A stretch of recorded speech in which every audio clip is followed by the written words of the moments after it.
operation. Operation daob mga kasulid. Ipangkuhan ako yung mga dress punuan sa kakao. Yan, para mausawan po sila mga kasulid. Kaya more of kuhan yun mga kasulid. Kinahanglan yun sila nga maisprehan. Maasuhan po mga kasulid ba, buntag hapon. Kaya mga insecticide ang mga kasulid nagpuyo din sa punuan sa kakao. Wala nga uban, daot yung mga bunga. Yan, so sayang mo po mga kasulid. Sama ni mga kasulid oh, di ba? Ang daot. Oh, ako sa bunga mga kasulid. So nadaot lang siya. So kung baga sa nasaging pang mga kasulid, bangguron. Wala nga di kayo kuan. Ato oh.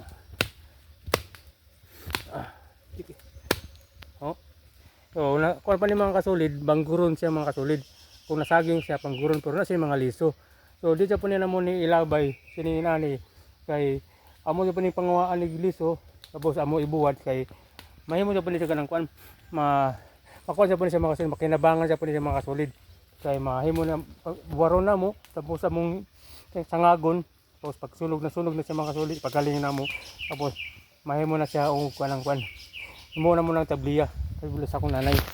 So ayan po mga kasulid. So napako diri sa patag. Ayan ang duha ka pispan diri mga kasulid na may duha ka pispan diha. So mao na nga ako na lang po ni gibalikan og limpyo. Limpyuhan mo nila ako kanina, giharasan na nako ni. Tapos ako nang gidaog-daoban. Tapos pikas. So diri lang sa ako nag-focus sa patag di sa may kakao, sa may kuan sa duha ka pispan mga kasulid. Kaya dito nga area, dito ubos sa tapanan, kapay mga 20 kapunuan ngadto. So ako po tong harasan, daob-daoban para manumbalik ang bunga sa kakao diri sa among yuta mga kasulid. Kay imagine mura gold ang presyo sa kilo sa kakao mga kasulid. 450 ang kilo. Per kilo 450 sa kakao. So dako bro akong pasalamat sa akong amahan, akong papa. Naguna-una pud ba nga kuan.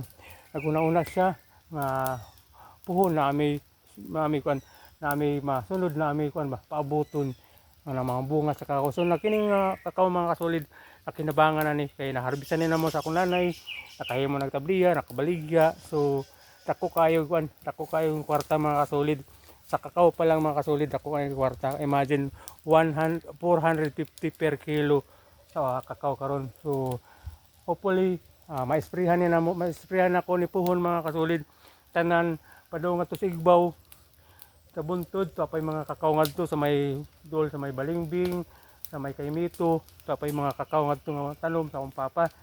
So ikatulo na to ng area nga akong limpyuhan kaya ang ikaduhang area ngadto sa may tapanan.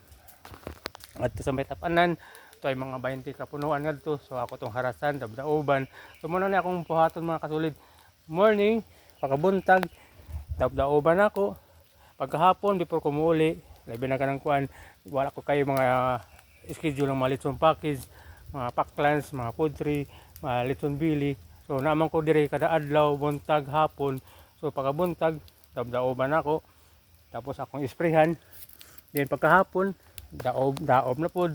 Tapos yun para manumbalik yung bunga sa kakao na mo dire mga kasulid. Dagko siya gliso, tapos dili siya daoton, baga dili siya bangguron, pagka nasaging pa bangguron. Yun po mga kasulid.